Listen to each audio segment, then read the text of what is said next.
Hit in the air and hit well. Deep down the left field line. See you later. Josh Jung's first home run in Frisco is a 3-run missile. Boy, was that ball hit hard. This kid's relentless. I think that's the thing that stands out to me. To me, he's as advertised. To know we have that kind of, not only talent, but makeup. He'll be here soon. Josh Jung is the #1 rated prospect in the organization, selected 8th overall in the 2019 draft. It's just surreal to be able to stay in Texas. All my family's here. Most of my friends live here. So it's just a short trip for them to come see me. In the most unique of circumstances, Josh's rise has been slowed down by the pandemic and injury.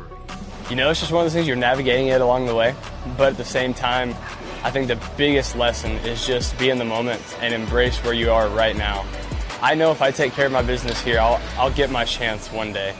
Josh Jung was on the fast track to the bigs until that speed bump in spring training. A stress fracture cost him 5 weeks, but he's back and better than before, thanks to a great mental approach and, of course, his athletic prowess. You see, now mentally, he flows like water down a lazy river.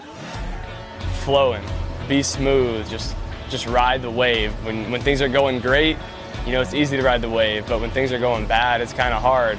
But, water's always continuously flowing. No matter if I'm at the peak of the wave or if I'm crashing down, just continue to flow. So surrendering to the outcome is essentially another way to say, I'm going to go all in on controlling the things that I can control, which there's not a lot in this game of baseball, and I'm going to be like water, and I'm going to flow, and I'm going to adapt and adjust based off of what the game and what my career gives me.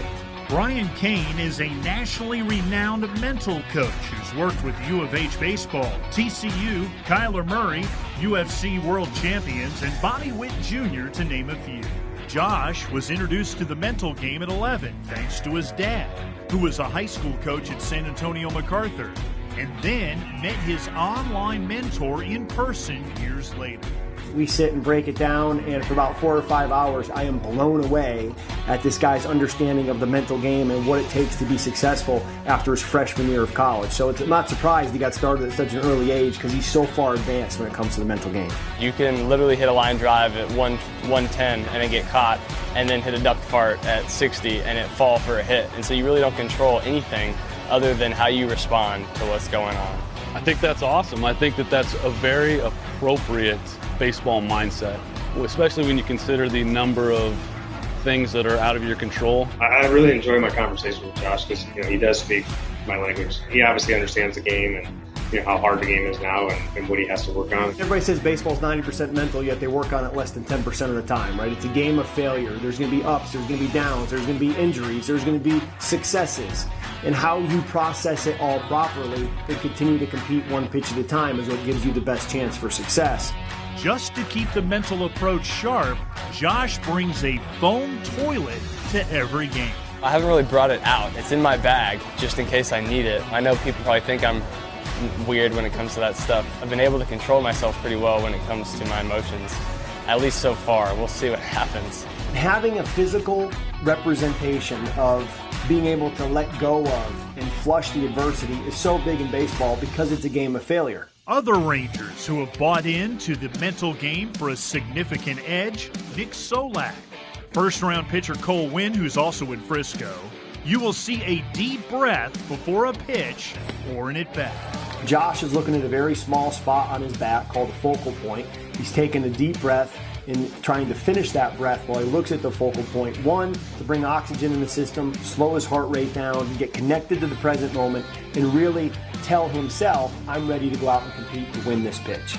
Josh is considered the greatest position player in Texas Tech history and led the Red Raiders to their highest finish in the College World Series.